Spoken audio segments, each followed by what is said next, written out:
요셉 이야기가 계속 진행되는데요. 오늘 41장인데 40장 마지막에 우리가 봤던 장면은 요셉이 성공적으로 꿈을 해석해 주었지만 사람들의 기억 속에 잊혀지는 장면으로 끝났어요. 그런데 사람에게는 잊혀질 수 있지만 하나님의 사람들은 하나님께는 기억되는 사람들인 것 같아요.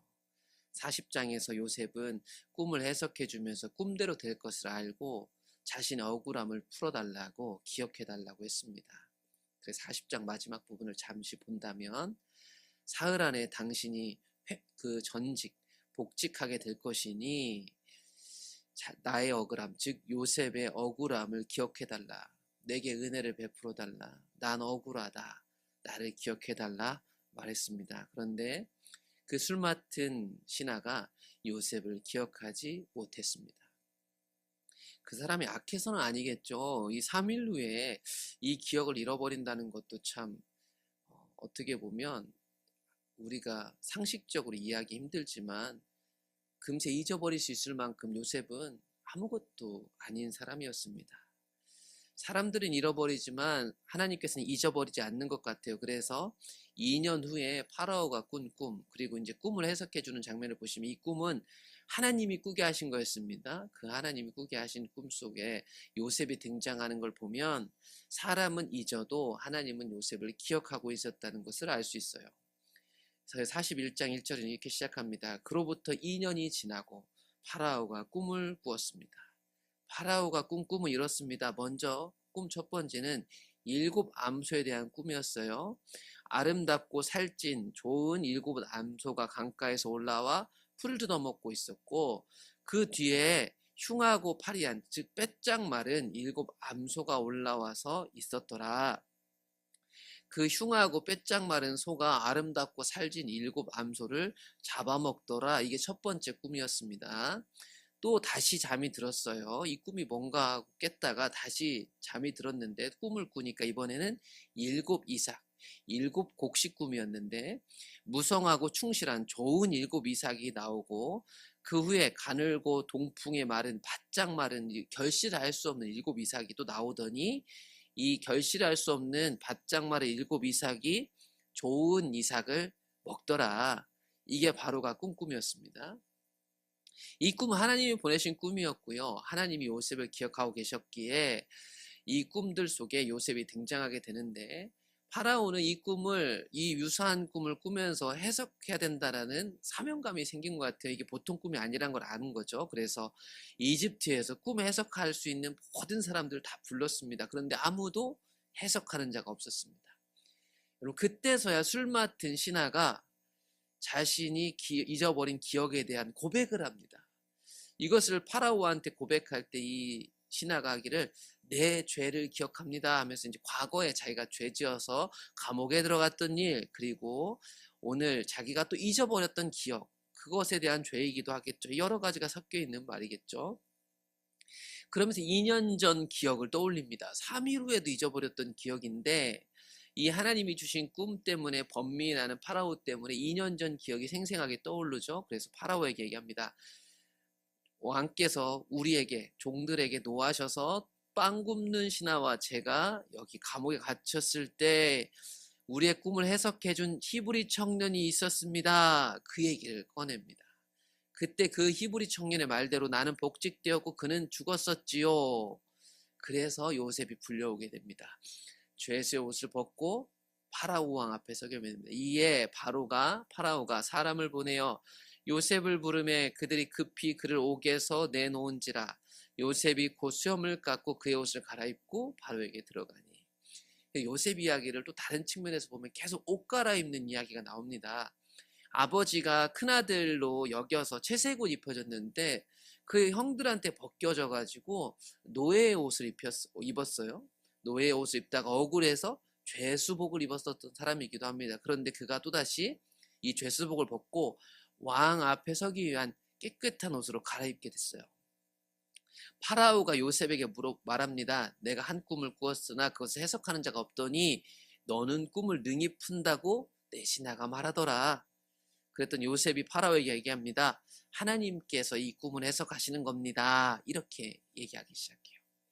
그러면서 이제 앞에서 우리가 봤던 파라오가 꾸었던 자기 꿈을 이제 요셉에게 들려주기 시작하죠. 바로가 요셉에게 우리가 앞서 봤던 7 암소 꿈 이야기를 해주죠.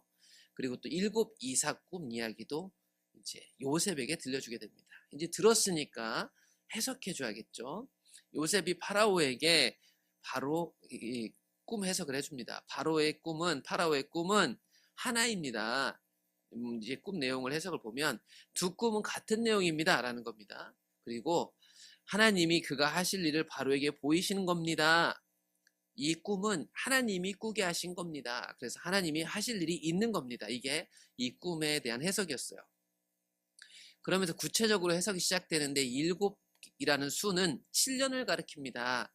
7 암소는 7회요. 7 좋은 이삭도 7년입니다. 7년을 가리키고 그 후에 올라온 흉한 7소는 7년이요. 그러니까 7년을 가리키는데 그 빈 이삭 그리고 빼짝 마른 암소는 7회 흉년이 있을 것을 가리키고 있는 겁니다. 라고 얘기를 해요. 그러면서 이렇게 얘기를 합니다. 온 애굽 땅에 7년 동안 큰 풍년이 먼저 있을 거고 그 후에 7회 흉년이 들므로 그 앞에 있었던 7년 풍년을 다 잊어버릴 만큼 극심한 기근이 와서 망할 것입니다. 그래서 이걸 대비하라고 하나님이 알려주신 거다 이렇게 그래요. 파라오께서 꿈을 2번이나 겹쳐 꾸신 것은 하나님이 이를 이미 정하셨고 이제 그 일이 속히 올 것입니다. 그러니까 빨리 준비해야 되겠죠. 꿈만 해석해 준 게 아니고 이 요셉이 이 꿈에 대해서 그럼 어떻게 해결할지 살 길을 알려줍니다. 이제 파라오께서는 지혜자를 찾으셔야 됩니다. 지혜자를 통해서 이 이집트를 다스리게 해야 됩니다. 파라오께서는 또 이같이 행하사 나라 안에 감독관들을 두어서 7년 풍년 동안에 5분의 1씩을 거두어서 준비를 해야 됩니다. 그럼 풍년이라고 나라에다가 이렇게 뉴스나 신문을 내가지고 7년 풍년 후에 흉년이 오니까 잘 대비해서 해서 될 문제가 아니잖아요. 이 말을 사람들이 믿겠어요? 7년 풍년에 이 나라의 감독관들과 지혜자를 세워서 5분의 1씩을 거둬야 된다는 정책을 얘기하는 거예요. 그들로 장차올 풍년의 모든 곡물을 거두고 그 곡물을 파라오의 손에 돌려 양식을 위하여 각 성읍에 쌓아두게 해야만 합니다. 그래서 파라오 안에서 이것들이 나중에 나눠줘야 되니까 국가 정책으로 이렇게 마련해야 된다는 얘기죠. 이와 같이 곡물을 이 땅에 저장하여 이집트 땅에 임할 7회 흉년에 대비하시면 이 흉년으로 땅이 망하지 않을 겁니다. 그러니까 아빠의 꿈은요 뭐냐면 7년 풍년 있고 7년 흉년으로 나라가 망한다는 거였어요. 그런데 망하지 않는 비법을 요셉이 제시합니다. 그럼 여기서 한 가지 생각해 볼 거 뭐냐면 요셉이 어떻게 이렇게 확실한 대안을 제시할 수 있었을까? 흉년을 대비해서 나라 살림 있잖아요. 이 정책을 어떻게 이렇게 능숙하게 생각해냈을까? 뭐 하나님이 함께 하셨다. 맞죠. 하나님이 함께 하셔서 꿈도 해석한 거니까. 그런데 지금 요셉이 지나온 삶의 궤적을 한번 잘 생각해 보셨으면 좋겠어요. 요셉이 종으로 자신의 주인 집 살림을 했던 사람입니다. 이 사람 죄수로 들어갔지만 감옥 살림했던 사람이에요. 그러니까 억울한 삶이든 험난한 삶이든 지나온 삶은요 공짜가 없는 거예요. 그 안에서 하나님 함께 하셨기 때문에 이 큰 나라 살림도 어떻게 해야 되는지 아는 거죠. 요셉이 드디어 그런 과정 가운데 총리가 되게 되는데 파라오와 신하들이 이런 정책을 내는 요셉의 지혜를 본 겁니다. 파라오가 그의 신하들에게 말합니다. 하나님의 영에 감동된 사람을 우리가 어찌 찾을 수 있을까?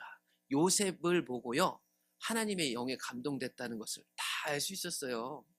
요셉에게 이르되 하나님이 이 모든 것을 내게 보이셨으니 너와 같이 명철하고 지혜 있는 자가 없다. 하나님 안에 있는 사람들은요. 그게 보이는 거예요. 다른 사람들에게. 이거 열매라고 하죠. 참 신기한 거예요. 성령 충만한 척 한 게 아니죠. 하나님의 때가 돼서 하나님의 일을 감당하다 보면 그 사람 안에 있는 하나님이 불신자들에게도 보이는 거예요. 내가 있다고 말하는 거 아니에요. 있는 척 하는 거 아니죠. 우리 안에 계신 지혜이신 하나님이 사람들에게 보이는 거예요. 그래서 파라오가 너 이집트 살림해라 이렇게 하는 겁니다. 내 백성 이제 다 네 명령에 복종할 것이다. 그래서 총리로 삼습니다. 그러니까 파라오 다음이 돼요. 이런 말도 안 되는 인생 역전이 벌어진 거예요. 그래서 왕이 자기 인장 반지, 도장 같은 거에 왕 직인을 빼어가지고 요셉에게 줍니다. 이제 살림은 다 네가 해. 세메아포 옷을 입힙니다. 금삿을 목에 걸게 합니다. 자기가 타는 차 줍니다. 그래서 애굽 전국을 총리로 이 총리가 다스리게 되죠. 다시 한번 바꿔 입은 옷 생각해 볼까요?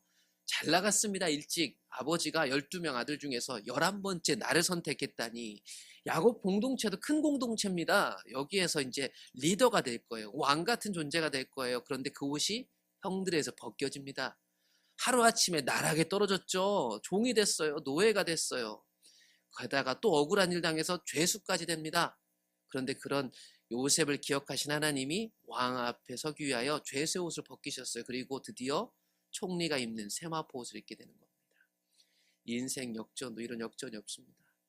이집트의 2인자가 됐습니다. 이제는 파라오가 이렇게 얘기합니다. 나는 파라오라 애굽 온 땅에서 이집트 온 땅에서 요셉 허락 없이는 수족을 놀릴 자가 없으리라.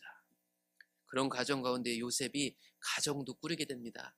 요셉의 이름을 사브나 바네아라고 이집트식 이름도 생겨나게 되고 온의 제사장 보디발의 딸인 아스낫을 아내로 삼아 총리로 되고 결혼도 하고 이제 애굽 온 땅을 다스리게 됐습니다.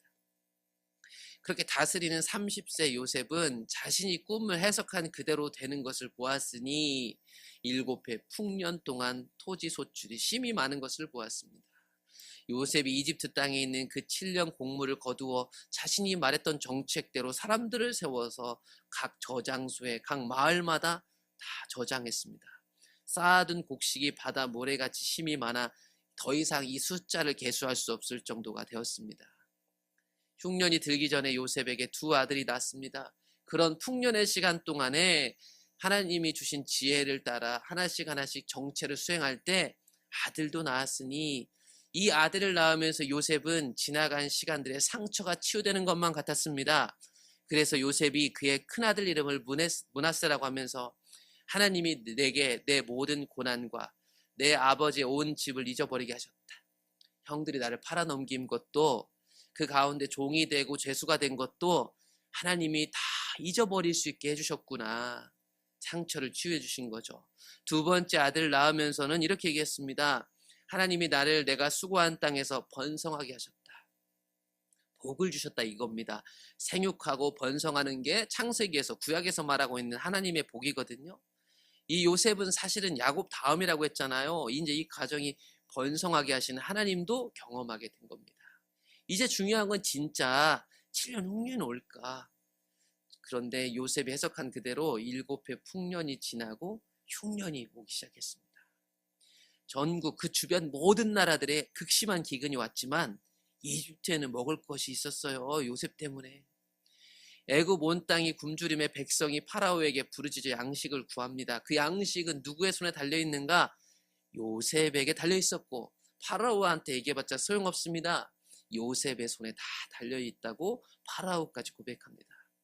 온 땅에 기근이 있음에 요셉이 모든 창고를 열고 이집트 백성에게 팔아 그들이 살게 하였습니다.